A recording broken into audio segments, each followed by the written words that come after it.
How's it, everybody? Welcome to Season 5 of Exponential Africa. I'm your host, Mic Mann, and this is a weekly show that focuses on bringing the best thought leadership, technology, and innovation to the African continent and the world. Today, we're diving deep into the future of cybersecurity. As we embrace the digital age, our continent faces unprecedented challenges and opportunities. And with exponential technologies rapidly evolving, the cyber threats that we encounter are becoming more and more sophisticated every day. But fear not, because today we have the phenomenal Jaya Baloo with us to share some light on these issues. Jaya is an expert in cybersecurity. She is currently the CSO of Rapid7, has been working in the field of information security with a focus on network architecture for over 20 years. She was the former CISO of Avast Software, and as well as, prior to that being at KPN. She's also one of the Singularity U faculty and we've been working together for many, many years, working out how to educate, empower, and inspire leaders to embrace these technologies and understand these challenges and threats that face us. So it gives me great pleasure to welcome Jaya to the stage. Jaya, thanks for being here with us. Thank you so much for having me. Now, you've been seeing this on a daily basis. Some people are saying that cyber threats are becoming, less of a worry, less dangerous. The technologies are getting better, making us more secure, but that's not really actually what's going on. What is the current state of cyber globally, and where does Africa sit in that mix? Yeah, so I wish that were true. I don't disagree that we have more and more tools to protect us and more tools to identify attacks. I just don't see them being used universally. So as a result of which, the numbers of victims, that totally negates this kind of sense, this false sense of security that we may have acquired, because there are tools that we can use for our defense. However, the attacks are not on the decrease, they're on the rise. So if we look at ransomware attacks, they're still on the rise. If we look at groups being able to, recycle their stuff and then start up again, that is still increasing. If we take a look at the time to exploit particular vulnerabilities, that time is decreasing, which means that attackers are getting faster. So attackers are getting faster, smarter, better, and more successful, and the defenders are not. So I wish that were true. I wish we were getting so much better that we could be like, you know what? It's not such a problem anymore. We've got this cybersecurity thing, but we don't. Wow. And so that's interesting to hear. And what are sort of the technologies they're using now? How are the cyber criminals? Well, so they're using everything that we're using. So if we're there, they're not, silly. They're going for where the money is. They're going for where the people are moving. So if you're a company that traditionally had hardware and software on-prem or in your own data center, and you were finding it tricky to manage because it's not your core business, maybe your core business is manufacturing or telecommunications or finance, and it's not security. Well, hackers understand that. And so the places where they were exploiting you because they understood that you were not really a security specialist, that might have been your on-prem equipment or your data center equipment. And maybe then you thought, you know what, I'm going to improve the security dramatically by moving to the cloud. Well, that's where the hackers are moving. Of the data breaches that happened in last year, 45% of them were cloud-based attacks. There are cloud native hackers these days that have only ever been hacking on the cloud, and that they're going after the cloud operations because not only are they there to do a data breach and steal data or potentially extort it for ransomware, they're also going there because they understand that they'll just repurpose those resources to do crypto mining because they can just generate coin that way, so that they're using those cloud resources for crypto mining. It's one of the most common things. They'll put in malware, they'll stay persistent, they'll crypto mine all of your stuff. So I just want us to not underestimate this notion of if technology advances that the hackers don't, they advance with it. And it sounds like they're very well funded. They've got all the tools, they've got all the resources. They've probably got some of the best developers in the world working for them. So it's actually it's a big fight that's on. The war is on. Yeah, and I think we really should not underestimate them. When we found out there was information disclosure about a particular ransomware group, and we found out, what their primary Bitcoin address was holding in terms of currency value, and it was in the hundreds of millions. So I think that we should not underestimate at any moment the resourcing and the capabilities of these actors. They run like professional outfits. In fact, sometimes they're even more professional than the professional outfits. They are well educated. They have really good security programs in place, so they know what they're doing, and they're not afraid to, do things that we might have only once upon a time reserved for private companies or law enforcement. Now these cybercriminal gangs are employing the same techniques. So once upon a time, if you were in law enforcement and you tried to hack someone who had their security in order, what you would do is you would go to a third party and you would buy something called a 0-day from that third party, because you couldn't get into that particular criminal organization because they had their security in order. What we're seeing these days is actually the cyber criminal gangs are also buying the 0-days and the backdoors because they can pay for it. So even though we traditionally only had those techniques for law enforcement and for private companies, those outfits are now selling to whomever. They're not necessarily doing their due diligence not to sell to criminals, and as a result of which, criminals now have these very sophisticated hacking tools. Crazy. Wow. That's really crazy. And I mean, what type of personas are you seeing at the moment? Is it, who are these hackers? Are they cartels? Are they gangs? Are they, governments? All of them. All of the above. The Lazarus group, the Lazarus group comes from North Korea. And yeah, all of the above. Hackers in. Yeah, individual attackers, organized criminals, people hacking for fun, for profit, or politics. That's my tagline. I say that every time. It still amazes me that people haven't figured out that all of these groups, all of them, whether they're well organized and in a cyber criminal organization or a state affiliated actor group, whether they're an outsourced party by a state, because hey, that's sometimes easier, all of them are hacking. So interesting. And I mean, I think with some, it's across the board. It's, these actors aren't sort of segregated into one group, it sounds like. And with all the elections coming up this year, I think there's something like 40 to 50 elections globally. Is that a big area of concern with cyber attacks for misinformation or to help? Absolutely. Yeah.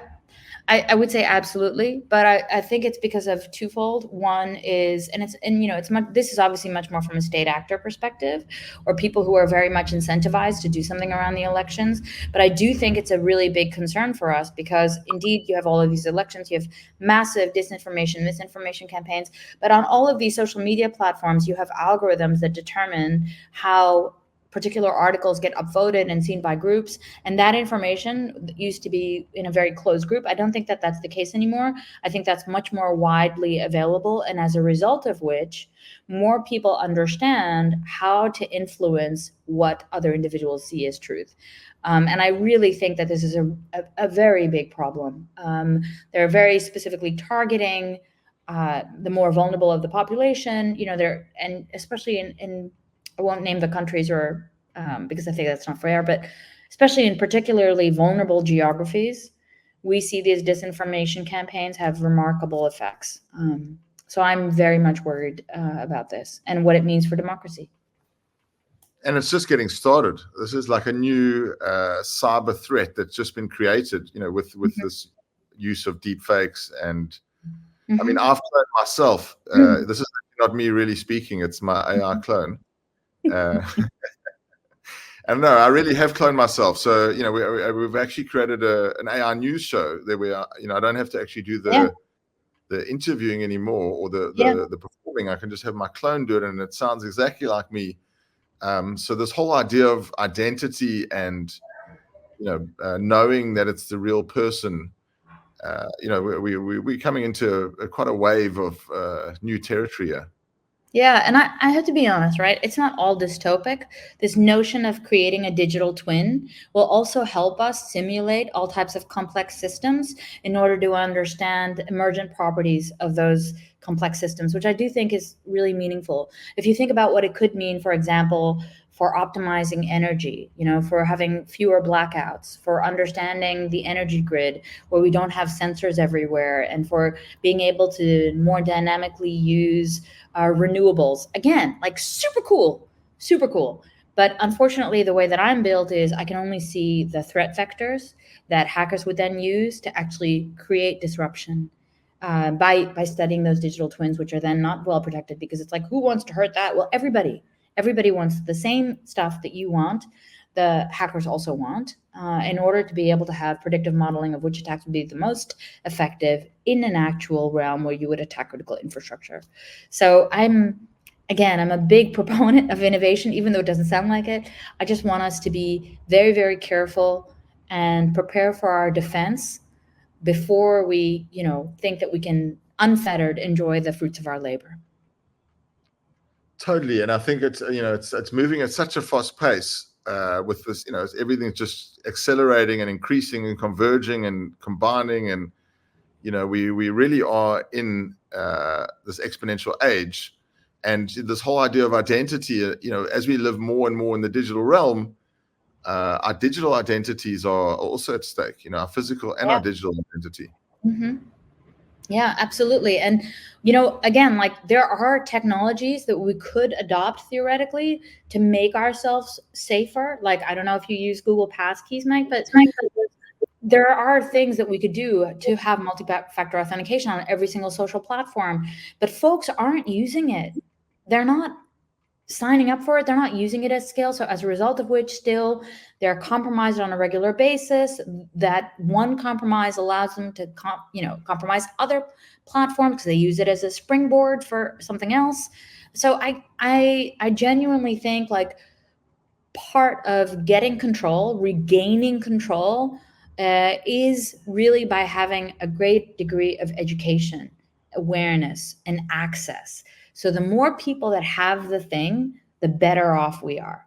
The democratization of our technology will actually lead to us improving the security of it. The democratization in terms of education, making, like, I have a friend who you also know, Jim Stolze, who made like a AI training for everybody in the Netherlands, and he does the same thing with quantum. So I think, like, taking these difficult subjects but making it approachable for everybody guarantees, like, that you not only have that accessibility, but the future workforce that you'll need to support these innovations is also going to be there when we do these kinds of things. And right now, that's also a huge problem in cybersecurity. We don't have enough people to fill all the job openings we've got globally.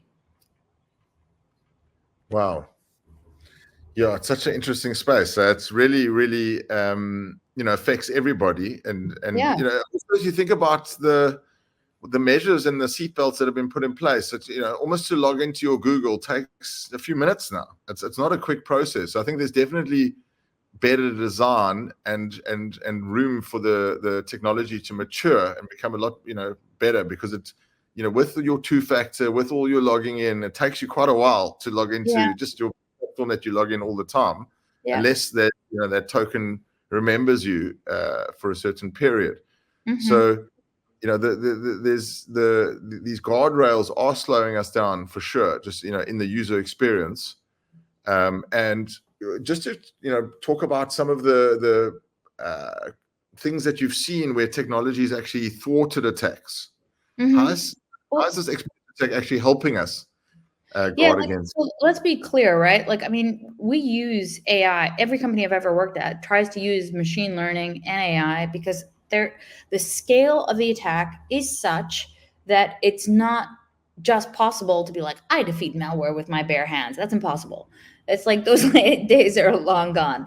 So when we want to actually, like, analyze malware at scale, we want to look at attacks at scale, we want to look at where all the traffic is coming from, we're going to use machine learning. We're going to use some form of AI in order to kind of aggregate all the information and then make it parsable by a human.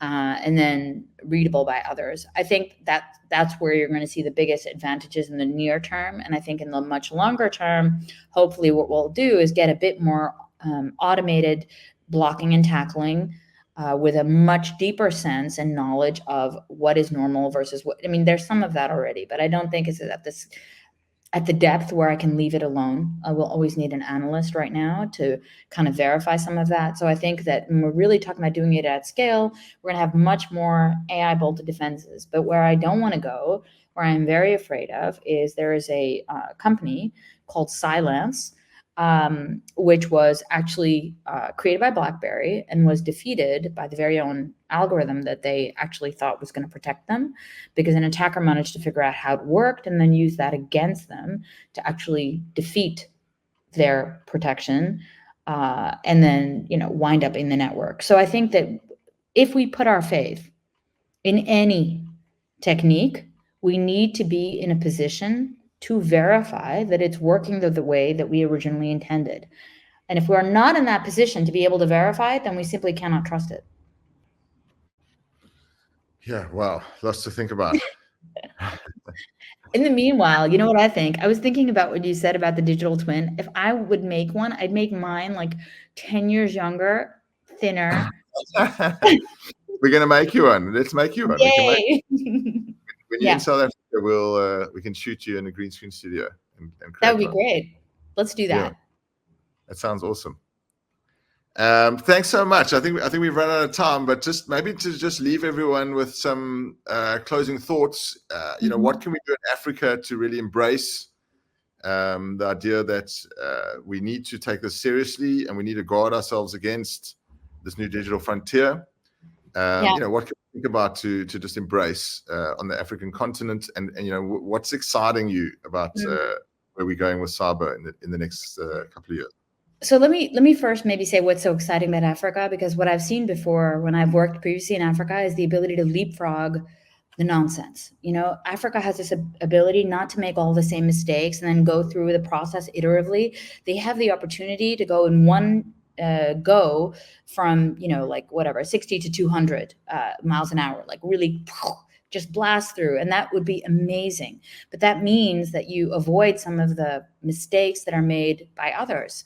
By first and foremost, I think it's security awareness, understanding yourself, your own networks, your own potential weaknesses, then making sure that once that understanding is there, that you have that visibility in place to see how those attacks could potentially be affecting you or those very critical resources that you depend on.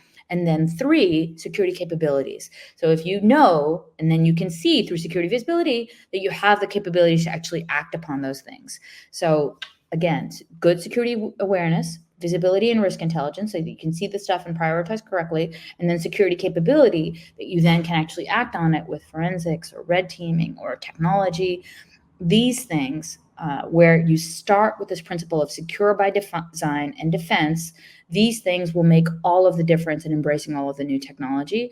And especially with things like AI and quantum and all the exciting stuff that's going to happen, access for everyone and education and democratizing technology is going to be the killing factor in making this much more safe journey than it is for other folks. Awesome. Well, thanks so much for that. And just to let people know, where could they get hold of you? Where can we reach you? I'm on Twitter, or X, I should say. Oh my God, I'm so old. So I'm on X. You just at Jaya Baloo, JAYABALOO, LinkedIn.